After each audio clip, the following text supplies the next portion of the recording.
Alrighty, we're going to play a prosh game today, and hopefully I won't completely lag out because of fraps.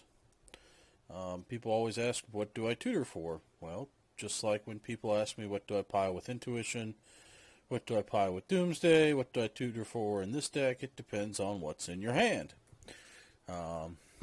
You got to be able to recognize your lines of play. First card I'm going to mention here is this excellent card, suggested to me by Mojo Rhino. This is probably the single best token generating card in this deck. Other than Prosh itself being a token gen, it started off with some of the weaker token gens like Siege Gang, who got quickly cut and things like that. This card not only is active incredibly fast at 4, puts more tokens into play than most cards, comes online as fast and as efficiently as Supplying Symbiosis, but once you play a major draw spell, it puts a ridiculous number of tokens into play for Cradle triggers and Earthcraft triggers and such. And I have been incredibly happy with this card. I cut pretty much a land slot in the Sylvan Ranger, which I don't think was a bad card. It was nice to have it early, though honestly it could have just been a land. So I guess in a way I kind of cut a land to play it, but it's not that big of a deal. 34 lands is probably fine.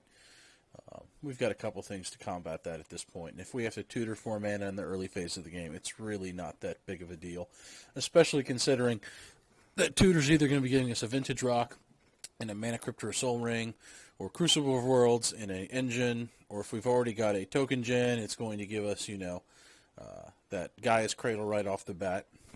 So it's not a bad trade at all. Let's see how this game is feeling. Okay. 3 people, Little Beetle 23. I don't really know either of these 2 players at all. So we'll just kind of wait for them.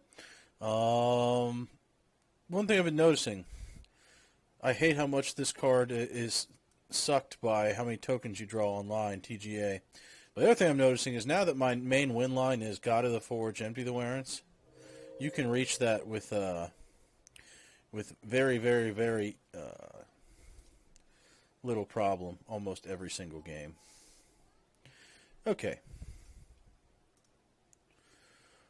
So, Oracle, Read the Bones, Vampiric Tutor with 4 lands. Keep. First we're going to see what card we top deck. What will I grab with this tutor? Well, it's not going to be Gaia's Cradle probably, right? Because I want to get this Oracle out fast. It could potentially be Crucible of Worlds, but that's kind of slow, even though it guarantees me land drops. This is probably just Vintage Rock, right? And Mana Crypt, even though I'm going to take more damage, will let me curve out into Oracle on turn 2 and then play an extra land, which means quick Prosh. Read the Bones can quickly find me a high power gas card behind that, and we should be able to go off pretty quickly. So in this case, this is probably just going to be Vintage Rock, but we'll see what we top deck first. No blue decks, which is nice. Actually, I guess it's not really that nice because my Pyroblast is dead and, yeah, another land. So, definitely want the Oracle out fast. No need for the Crucible of Worlds. So, we're going to go ahead and lead the bad lands. We'll leave the fetch. And we'll pass.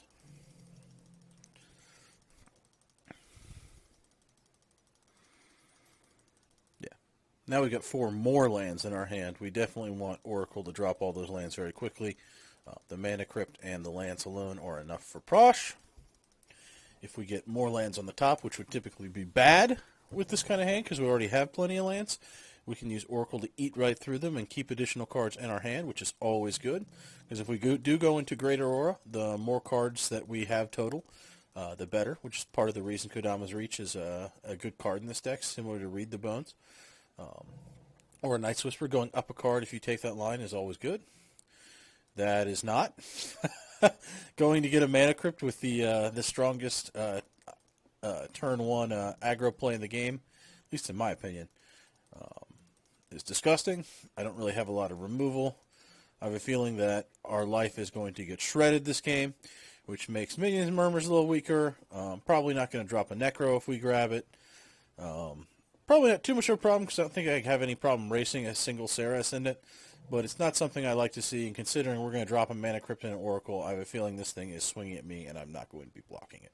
So, not something I'm happy to see. But that's not going to change our plan at all. So, Hail Mana Crypt.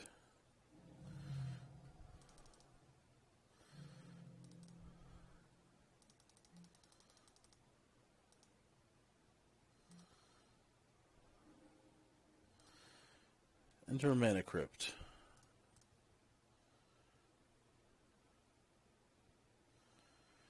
And the question is, do I fetch out the Taiga, or do I play the Overgrown Tomb? Well, I kind of want to keep the fetch on top for Oracle. Just in case I don't like my top deck, I can switch it. So I'm going to go ahead and take the extra damage here, even though we're going to be taking lots of damage this game. And we're going to go ahead and rush out Oracle. Swamp on the top. Not something I want to play, so I could either fetch that away, or in this case, go up a card and just simply play it. Rude Awakening. Yet again, not excellent yet, but is a very good card in the build, so I'm not too unhappy to see it.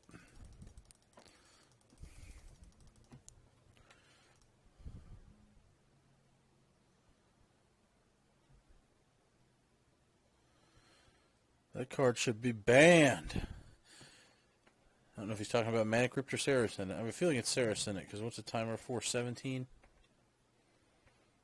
Nice one at the beginning. I don't know that this card should be banned, considering it's way more powerful than it should be, but having double life is actually almost better than having twice as much life, right? Because you only need one life to win. So, in fact, yes, it's overpowered, but I don't think it's something that's necessarily bannable. I mean, it dies to a removal. It's an incredibly powerful card. 1 mana, split drain life for like 24 damage in most cases that ends up trading a card. Definitely pretty strong. Definitely not something I'm happy to see, but it's not the end of the world. Soul Ring. Chose to play the Ascendant before the Soul Ring. That's interesting. Makes me think his rest of his hand is kind of slow. Or maybe he just curves into a 3-drop here, and he didn't need to curve into a 4-drop. No, his hand is slow, and just wants to swing with the Ascendant first. This obviously comes at me. No, it stays to block. He played the best aggressive creature in the entire game, played it first turn instead of the Soul Ring, and does not swing. What the fuck? I'm incredibly confused. Alrighty then.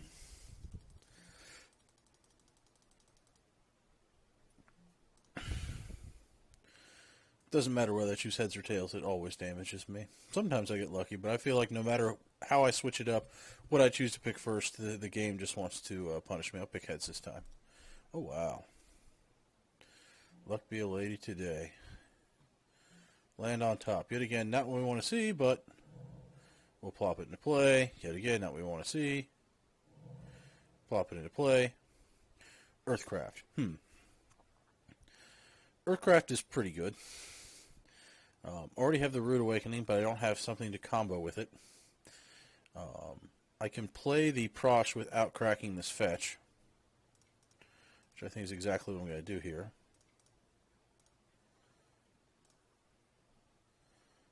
Because Earthcraft is a pretty good card. It functions kind of like a Cradle with this Rude Awakening. It's not really online yet, but I still need to get a gas card. But we get to use Read the Bones next turn. We get to choose whether or not to fetch beforehand. And drawing an Earthcraft is not bad.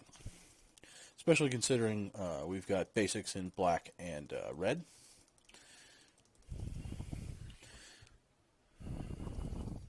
Though neither of these two fetches can grab me the basic forest I need. Still pretty good. Now if Saracen wants to swing at me, he has to be threatened by me sacking a dude to prosh and just trading with it. Which is not something I'm against doing, considering I don't have gas to instantly win now. And losing 2 bodies is really not the end of the world. And preserving my life total is not a bad thing at all. Though it also kind of gives him incentive to actually hold it back now if he's afraid I'm going to do some kind of counter swing one-shot prosh strategy. Plays a tap land, and he doesn't have a red source yet, so he won't be playing Zurgo. If you don't know what this guy does, attacks each combat if able, is indestructible as long as it's his turn. Whenever a creature is dealt damage by him in this turn and dies, he has the Sengar Vampire thing on him. Gets bigger. So interesting kind of Voltron-y commander in that color shard.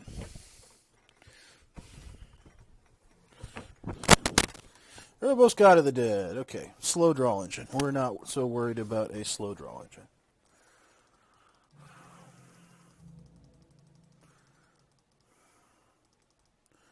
We'll see if he wants to trade off his Saracen or actually swing with it in lifelink, or if he just wants to pass and do nothing with it again. This time I guess there's some reason for him to hold it, if he's afraid of this prosh coming at him for a wombo combo. But the first time not swinging with it just was incredibly stupid to me, so... Let's see what this guy plays. Hopefully not Wrath of God. Worn Power Stone. Okay, perfectly fine with that.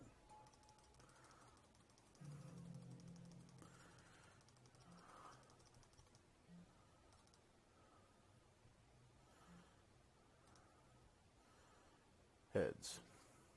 Let's try heads again. Tails. You lose the flip. Okay. Mana Confluence. Not what I want to see. I don't even really want to necessarily play a Mana Confluence, but... Lets me see another card. Sprawling Symbiosis. Not a draw spell. Good with Earthcraft, but it's just not a draw spell, so we're going to fetch it away. We'll get, we already have a basic swamp. We'll get the Bayou. More green. Grim Monolith. I definitely don't want a Grim Monolith, so we'll fetch again. And we'll go get the Taiga. Mana Vault. Man, just wants to give me nothing but mana. Alright, we'll read the bones. And both those cards are garbage. Azusa and a top. Okay. Well, those aren't necessarily bad. Azusa lets me dump 2 more lands, including the one off the top, so she's minus 1 mana. Still worth playing. We'll go like this.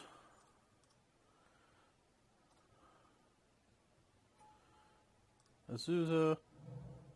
Oh, she is even mana because of Earthcraft.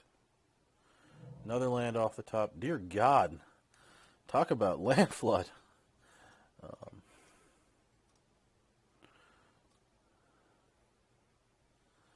We'll plop Earthcraft. And these all tap for green, so it doesn't really matter. Actually, it does. We'll keep the green open. We'll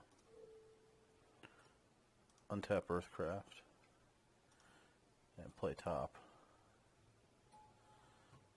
And then we'll untap Earthcraft and spin top.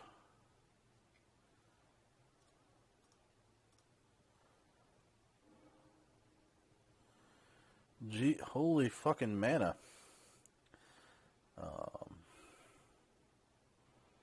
Yeah. Xenagos versus redrawing into my top. We'll leave Xenagos on top and play him. And we'll put a land underneath to dig an extra card on our next turn. So we'll go like this.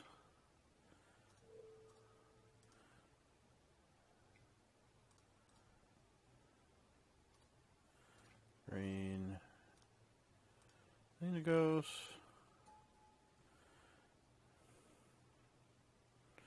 And there's no reason to plus him, so we'll just make a satyr. And we'll say go. Man, we've dug through quite a few cards and not hit anything good yet. Well, we've hit plenty of good things, but we haven't hit a tutor or draw spell yet, which is not good. I mean, with as much gas as I got, I expected to hit some kind of draw spell and be able to kill them all on this turn. But that's not how it panned out. So instead I'll draw top, play a land off the top, replay my top, and hopefully find either a fetch land to reshuffle straight off the top using Oracle, or find an actual gas card would be even better to flop into. We get a creature draw spell with this many dudes in play, and we should be able to hit instant win without any real problem. I might take a Yogg-Win. Actually, do I have a draw for this Vamp Tutor? Yeah, read the bones. Yogg-Win wins, Tutor wins, Past in Flames wins, Large Draw Spell would win, Great Aurora would win. We've got plenty of good top decks, and we get to see 2 additional cards after we play that Swamp off the top of our deck. And we've got stupid amounts of mana. Any Tutor wins. Now, I do have to worry about Wrath of God, but with the insane amount of mana I have, I can easily recast the prosh and have still plenty of tokens and shit in play. With him activating Erebos, that reduces the chance of Wrath quite a bit, I think.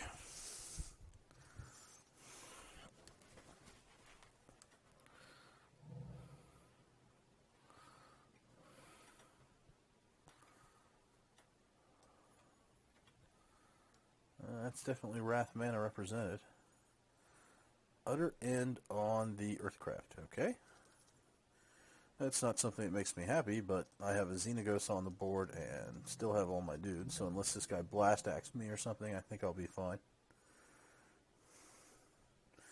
Life's Legacy would work here, because then I could sack the Prosh and recast it and draw a zillion cards. I'd activate Xenagos first. And he will just camp on his Ceres in it still. Yeah, I think I'm okay with cutting the land. Dear God.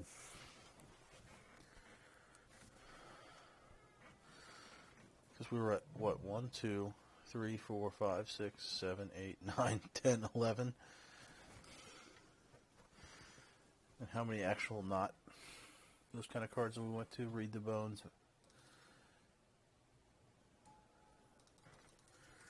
Vamp Tutoring for mana really wasn't bad because it got me to get those extra cards off Oracle much faster, so it's not like I misused the tutor, I don't think.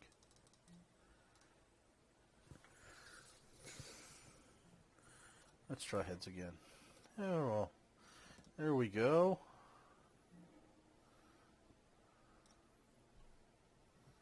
Swamp off the top.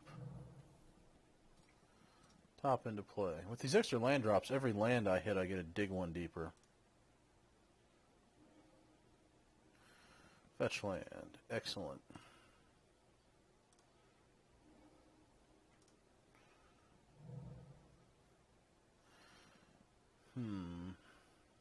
Do I want to check the bottom card before I flip? I think I have enough mana that there's no reason not to just check an additional card. And strip mine. Getting Crucible would lock them at this point to strip mine, but I just don't care enough. I want to just win.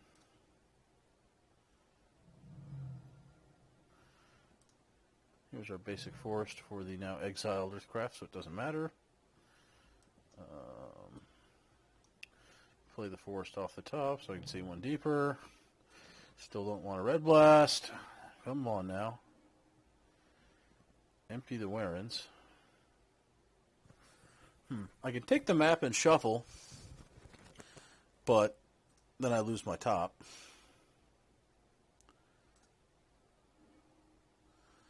So that's kind of useless. So, yeah. Make a Satyr.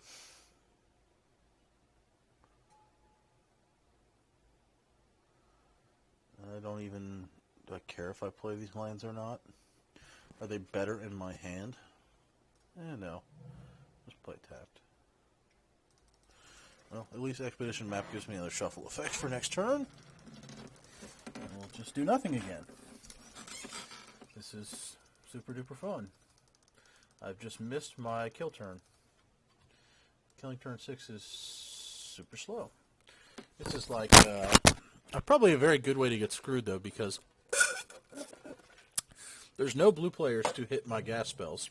I've got tons of gas spells, and about the only time it takes this long, other than this, is when I'm getting mana screwed and get no mana sources, so...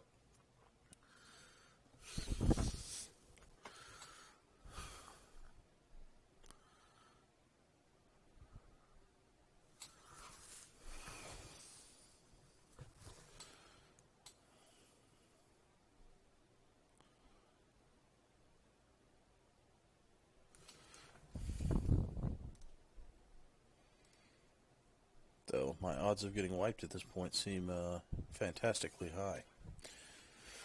Indeed.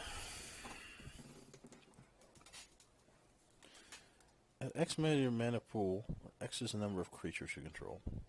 It's kind of interesting with this Rude Awakening and Xenagos. I'd be very tempted to tap all my lands, Rude Awakening, and make them lands, since I don't actually need or have played Cradle yet, and it wouldn't affect the Cradle I play post hoc, so that I could draw like my entire deck off the X draw spell.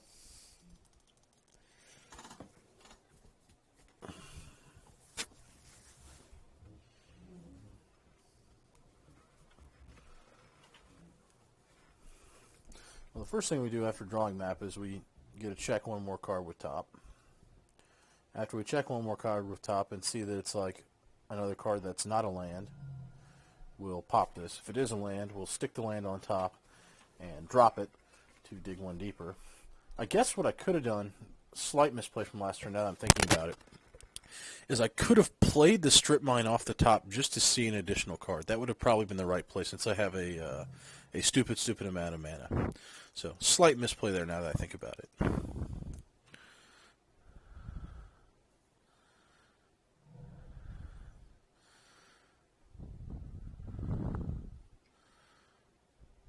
But we're missing, what, 22 cards off the deck? Your warrior creatures are strong. Strong warriors. Still hasn't played the Voltron dude. I really feel like I'm just goldfishing. My opponents aren't doing anything. Let's see here. Do you have anything with this thing that I care about? I don't think you do. I mean, unless he's gonna... How many artifacts does he have? It's not like he can play a... what is it? Not Skull Clamp, that affinity card that owns you in Modern. That you hope they never draw. Cranial Plating.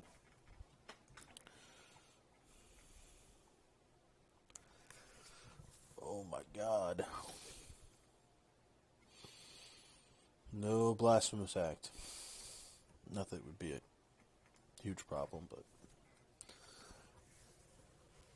it wouldn't be something that makes me happy.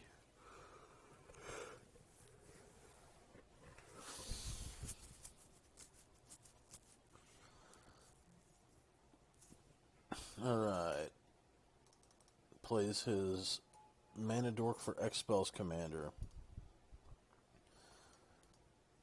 What do you do with this thing? You just play a really big Genesis wave or something? I guess.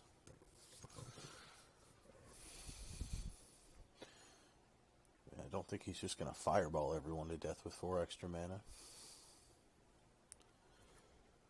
Where's some other good X spells? In green.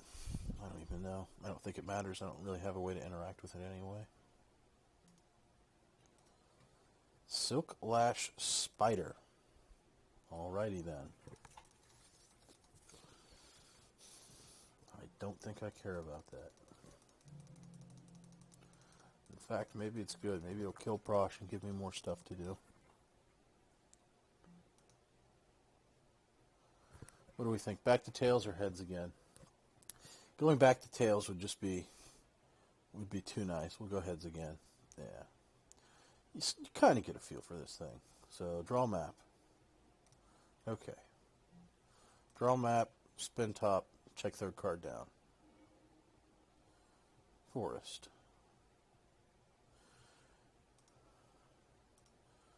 Put forest on top. Play forest. Check third card down.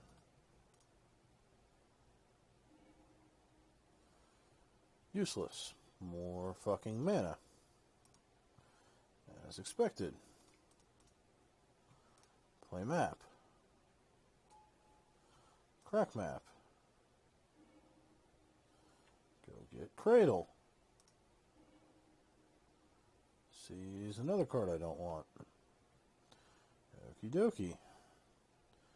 Tap this green land. That's not going to matter in a second. Check for gas. Yay! Minions Murmurs.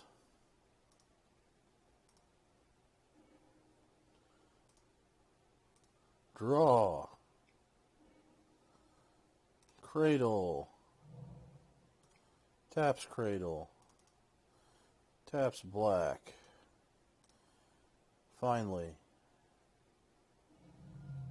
Bam. The goods. Now they die. So let's just tap, tap, tap, tap. Untap, paying all green.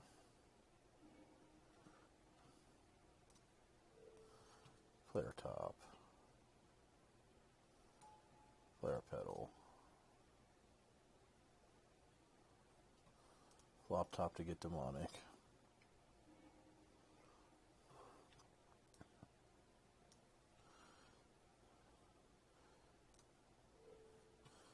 Pop demonic to get empty. That way I don't have to count storm, I can just look at the card. 6. Play God of the Forge because I can.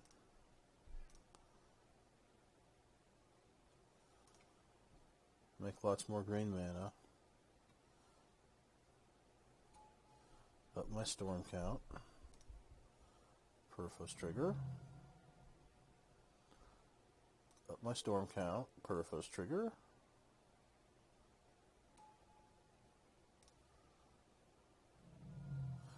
Cast empty, kill the table.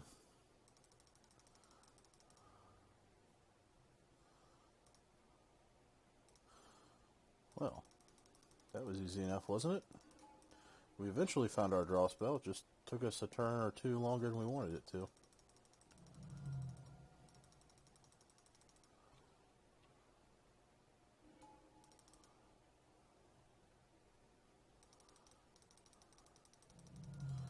It's not like we don't have 5 billion mana still. So we haven't even activated Xenagos. And we have a fucking increasing ambition. So we can tutor 3 cards. One of them could be Yogwen, which would reduce its cost by 2. Which meaning the first one would be Yogwen. We get access to Rude Awakening, Demonic Tutor again. We still have Imperial Seal, which with a Life's Legacy and a Read the Bones, we could use both our Vamp and that, but at this point they're just all dead. GG.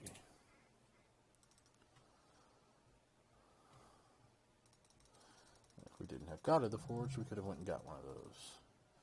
Your opponent has disconnected. Alrighty then.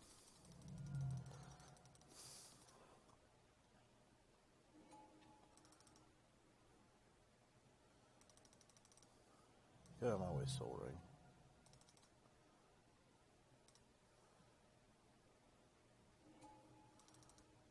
Die. One thing that is nice about this deck is since you only need like Storm 9 or 10 to win it, actually the combo turn is actually much faster than it is with my blue deck. So it makes it much more nice playing on MTGO without any of the shortcuts. Well, because my Fraps usually freezes up after a single game straight, I will potentially start another one down here with these guys down here, but I will split that into a separate video and potentially upload some, oh, it's gone, 1v1 videos as well. That is it for